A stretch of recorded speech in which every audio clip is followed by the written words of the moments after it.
सांगतो अध्यक्ष महोदय, प्रताप सरनाईक यांनी ही योजना जी आणायची विनंती केलेली आहे, या ज्येष्ठ लोकांसाठी श्रावण बाळांनी पण आपले कावड घेऊन म्हणजे कावड यात्रा केली होती। तर असे अनेक आमचे सदस्य आहेत की ते आपल्या आपल्या मतदारसंघातल्या ज्येष्ठांना तीर्थक्षेत्र यात्रा घडवतात।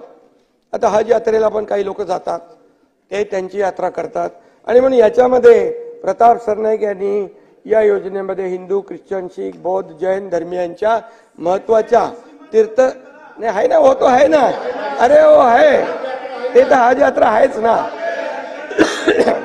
तर याच्यामध्ये या सर्व तीर्थस्थळांचा हे करावा, मुख्यमंत्री तीर्थदर्शन योजना करावी अशी मागणी आहे त्यांची।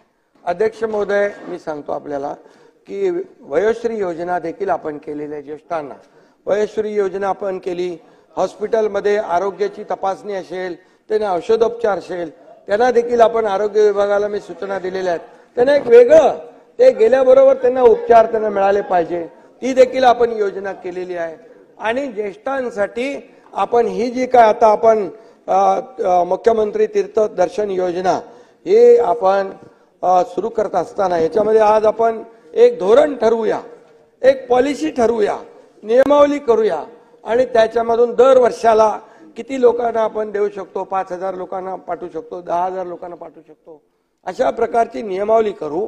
आणि त्या नियमावलीच्या अंतर्गत आपण बाय रोटेशन या ठिकाणी त्यांची ऑनलाईन आपण त्यांचे अर्ज मागू, ऑनलाईन अर्ज मागू आणि ही योजना जी आहे ही अतिशय सुलभपणे, बघा सगळ्यांची इच्छा नसते की इच्छा असते पण जाऊ शकत नाही, आणि मग असे जे लोक आहेत ज्यांची ऐपत आहे ते तर आपलं देवदर्शन करतातच, त्यांची मुलं परिवार यांच्या सोबत करतात, पण काही लोक आहेत त्यांची इच्छा असून देखील त्यांना करता येत नाही।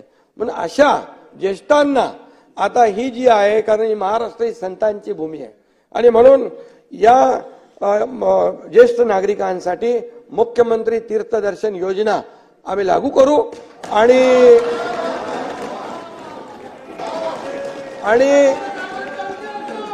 त्याचाही आशीर्वाद सरकारला मिळेल। तुम्हाला थोडा